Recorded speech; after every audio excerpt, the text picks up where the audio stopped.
पाक चीन राहदारी मंसूबा सी पैक, पाकिस्तान चीन को कर्ज की मद में कितनी रकम अदा करेगा, और सबसे बड़ा सवाल यह कि किस फीसद से अदा करेगा।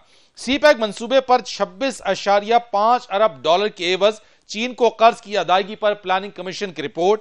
पाकिस्तान 26.5 अरब डॉलर चीनी कर्जे के बदले चीन को 40 अरब डॉलर 20 साल में अदा करेगा। तवानाई व इंफ्रास्ट्रक्चर के लिए 28.43 अरब डॉलर कर्जा, 39.83 अरब डॉलर वापस करना होंगे। बकिया 11.4 अरब डॉलर सरमायाकारों को मुनाफे की शक्ल में अदा किए जाएंगे। सी पैक मंसूबों पर 50 से 62 अरब डॉलर की सरमायाकारी के दावों के बरक्स निर सरमायाकारी की तवक्को है। पाकिस्तान को तकरीबन 2 अरब डॉलर सालाना की अदायगी चीन को करनी है। चीन से 5.9 अरब डॉलर के कर्जों पर सूद की शरह 2% से लेकर 5.2% है। 77.4 करोड़ डॉलर के 3 हुकूमती कर्जों पर 5.2% सूद की अदायगी करना होगी। 18 तवानाई और 5 इंफ्रास्ट्रक्चर के मंसूबे 2014-15 में शुरू हुए। 11 अरब डॉलर की रकम अदा की जा चुकी है। यह है वो बातें और यह है वो रिपोर्ट जो कि प्लानिंग कमीशन की जानिब से जारी की गई है, और यह जानने में ज्यादा मदद मिलेगी कि पाकिस्तान ये कर्जे जिस रेट पर अदा करेगा वो कैसे अदायगी होगी। एक तरफ पाकिस्तान की एक्सपोर्ट जो ज्यादा नहीं है वो कैसे पाकिस्तान बढ़ाएगा। कर्जों की अदायगी के हवाले से जहां एक तरफ आईएमएफ के प्रोग्राम की तरफ जाने की भी तैयारियां हो रही हैं, और फिर चीन का कर्जा, ये तमाम कर्जे कैसे पाकिस्तान अदा करेगा, ये एक बहुत बड़ा सवालिया निशान है। इस पर बात करेंगे। हमारे साथ मौजूद हैं सी पैक उमूर पर माहिर हसन खावर साहब मेरे साथ मौजूद हैं। अस्सलाम वालेकुम और बहुत शुक्रिया आपका। हसन साहब, ये मुझे बताइएगा, प्लानिंग कमीशन की जो रिपोर्ट आई है जिसने पाकिस्तान को कर्जों की अदायगी और फिर जो रेट ऑफ रिटर्न है उसके बारे में आप इस रिपोर्ट को किस तरह से देख रहे हैं?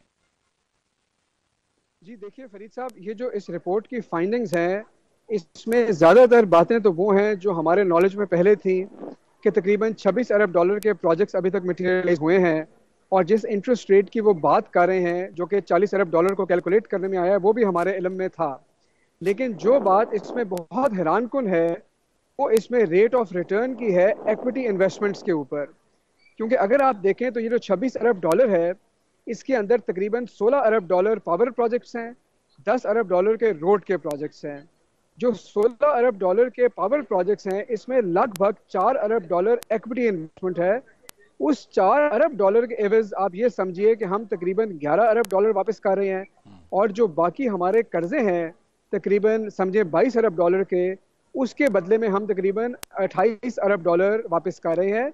तो ये जो रेट ऑफ रिटर्न अश्योर किया गया इक्विटी इन्वेस्टमेंट्स में, जो कि जैसे आप खबर का जिक्र कर रहे हैं, उसमें 34% तक का जिक्र है। ये एक बहुत अलार्मिंग बात उसके अंदर नजर आई। अच्छा, जिस रेट ऑफ रिटर्न की आप बात करें कि एक अलार्मिंग सूरत हाल है, क्या इसमें पाकिस्तान ने जब ये मामला तय किए होंगे, मुआहदे किए होंगे, आप समझते हैं कि इसमें अपना मफाद हमने सामने नहीं रखा?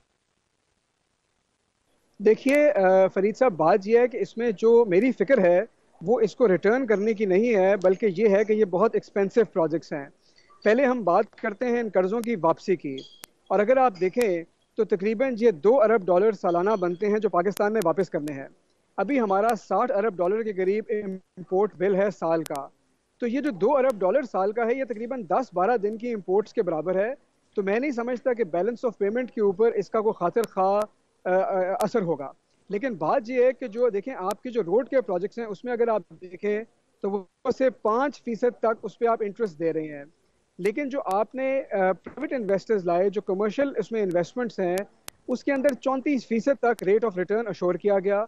और मेरे ख्याल में कि उस पर यह सवाल उठता है कि इसके लिए क्या प्रोक्योरमेंट मोडेलिटी आजमाई गई, अप्लाई की गई, और किस हिसाब से इतने जो कि खतीर उनको रिटर्न्स हैं ये अश्योर किए गए। तो इसमें प्रोक्योरमेंट के हवाले से ज्यादा सवाल उठते हैं मेरे हिसाब से। ठीक है, एक्सपोर्ट्स की भी बात की आपने, प्रोक्योरमेंट के हवाले से भी आपने बात की है, लेकिन अगर जब एक्सपोर्ट्स हमारे पास बहुत ज्यादा नहीं है, हमारे जो कर्जे हैं उनको फिर हम वापस कैसे करेंगे? क्योंकि यह बात इस वक्त बहुत ज्यादा आम है कि पाकिस्तान को अपनी माशी तरक्की के लिए अपनी एक्सपोर्ट्स बढ़ानी होंगी, और जब एक्सपोर्ट्स हम बढ़ाएंगे तो उतनी ही ज्यादा हमारे पास जो कैपेबिलिटी पैदा होगी कि हम कम से कम कर्ज लें, और अगर कोई कर्ज लिया है तो उसको वापस करने की सलाहियत भी हमारे पास हो।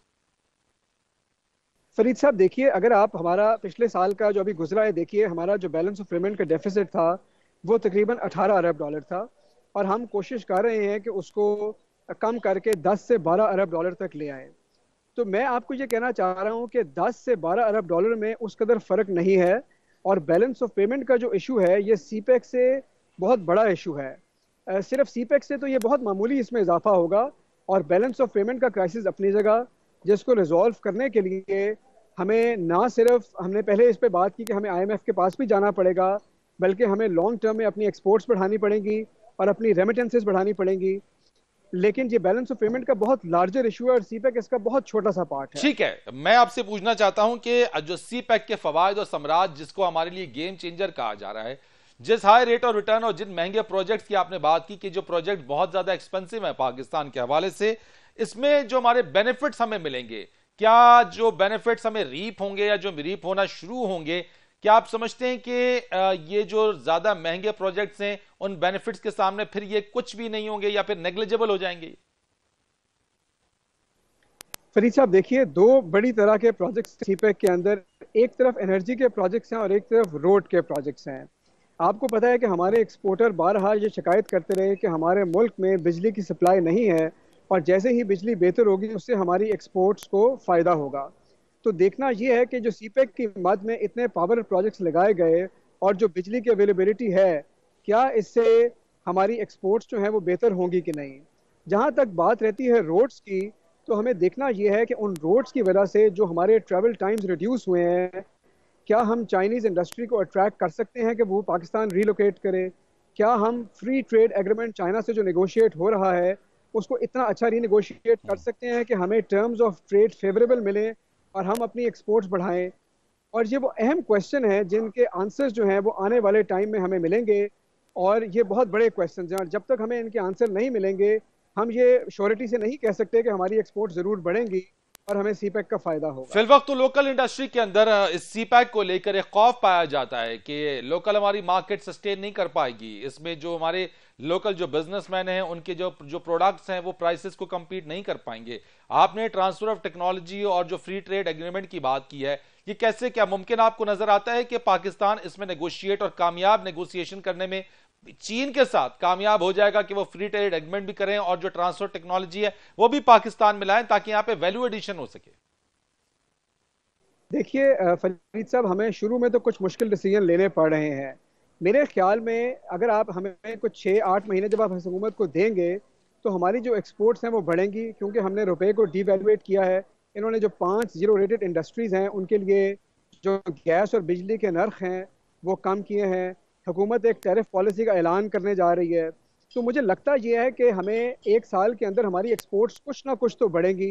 लेकिन जो हमारी एक्सपोर्ट का स्ट्रक्चर है, जो हम वैल्यू एडिशन की तरफ जाना चाहते हैं, आपने टेक्नोलॉजी ट्रांसफ़र की बात की, मेरा ख्याल है ये जो लॉन्गर टर्म इश्यूज़ हैं ये मुझे नज़र नहीं आता कि बहुत जल्दी रिसॉल्व होंगे। मौजूदा हुकूमत के हवाले से अगर आपसे मैं पूछूं कि सी पैक को पाकिस्तान के बेनिफिट में ज्यादा से ज्यादा करने के लिए कोई कोशिशें आपको नजर आ रही हैं इन नियर फ्यूचर?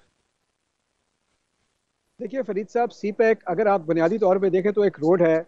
ये रोड चाइना से पाकिस्तान आ रही है और पाकिस्तान से चाइना जा रही है।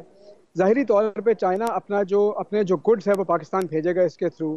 हमें इसमें यही कोशिश करनी चाहिए कि एक तो हम फ्री ट्रेड एग्रीमेंट को अच्छा नेगोशिएट करें और उसके साथ साथ जो हमारे इकनॉमिक जोन्स हम प्लान कर रहे हैं हम उनको फ़ाल बनाएं, उनके अंदर बिजनेस एनवायरनमेंट बेहतर करें ताकि उसमें चीनी और बाकी ममालिक से इंडस्ट्री आए और वो वहाँ पे अपने आप को रीलोकेट करें और पाकिस्तान की एक्सपोर्ट्स को में इजाफा करें। बहुत शुक्रिया आपका हसन खावर साहब। माहिर सीपैक उमूर हमसे बात कर रहे थे चीनी कर्जों की अदायगी के हवाले से, सीपैक के benefits, long term benefit CPEC के पाकिस्तान के हवाले से और जो कोशिशें इस वक्त की जा रही हैं इसको ज्यादा से ज्यादा सीपैक को पाकिस्तान के हक में और इसके समराज ज्यादा से ज्यादा पाकिस्तान को मिलना चाहिए और इसके लिए ही कोशिशें होनी चाहिए। एक ब्रेक लेंगे, ब्रेक के बाद आएंगे, उसके ऊपर बात करेंगे जुल्फी बुखारी की केस के हवाले से जो दरख्वास्त थी दोहरी शहरियत और अहलियत के हवाले से। वजीर आजम के मुआविन खुसूसी बराए ओवरसीज पाकिस्तानी, अदालत ने काम जारी रखने का इंदिया दे दिया, क्लीन चिट मिल गई, उनको इजाजत मिल गई, दरख्वास्त मुस्तरद हो गई है। इस सारी चीजों को जो तनकीद की जा रही है माजी में होने वाली दोहरी शहरियत के हवाले से भी देखा जा रहा है किस तरीके से, इस पर बात करते हैं मशहूर ब्रेक के बाद।